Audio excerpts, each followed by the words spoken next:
Chapter 1. Snake. February 1968. There he went again.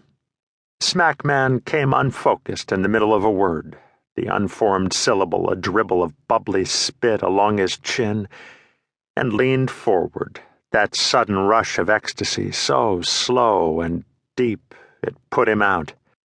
His knees bent just a little, and he stood there, motionless, styled out in a violet suit and turquoise high-heeled shoes. He had the wave, and his hair was so perfectly frozen into place that he seemed a mimic sculpture of himself, standing there all still with skag. Snake peeped into the doorway one more time, still saw no one, and took a deep breath. I owe it to myself. He grabbed a sink with one hand and unloaded with a furious kick, perfectly aimed. Smackman's head bounced up like a football on a short string, stopping abruptly when his neck ended. Then he slumped onto the floor, out cold, breathing raggedly through a mashed, gushing nose. Nothing to it. Never knew what hit him. Snake quickly sorted through Smackman, careful to replace each item as he found it. 2 tens were stuffed inside one pocket.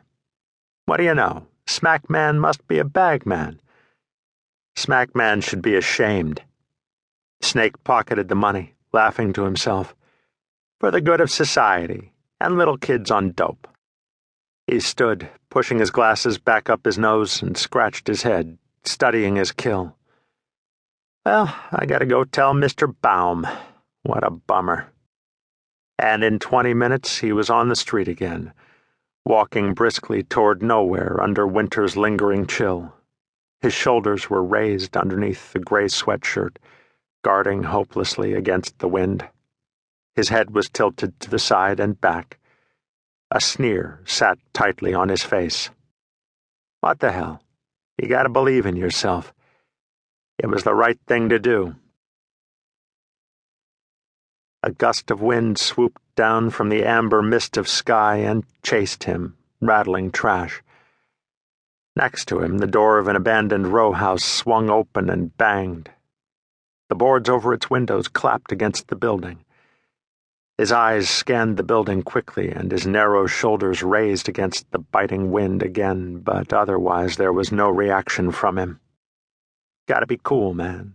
Can't let no empty building spook you.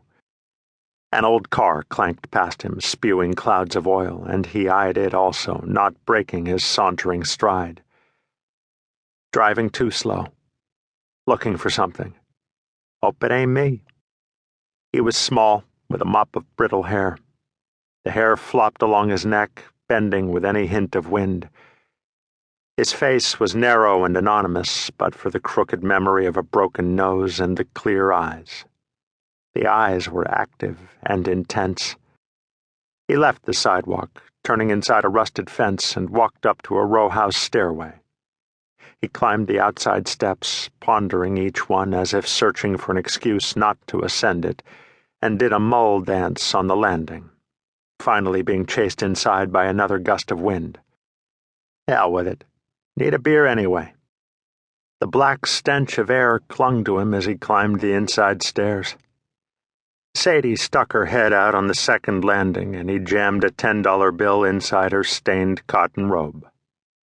The bill never stopped moving. Sadie extracted it with a lightning stroke and ogled it as if it were an emerald. Her wild gray hair came full into the hallway, and she called to Snake. He was 3 steps up from her landing now. What you been up to, bad old Snake? Trouble. You know that. He stopped on the stairs for one moment and gave her his $10 sermon. Now go buy that dog of yours some diapers or a box of kitty litter. I'm tired of seeing his shit inside the door down there. She slammed the door on him.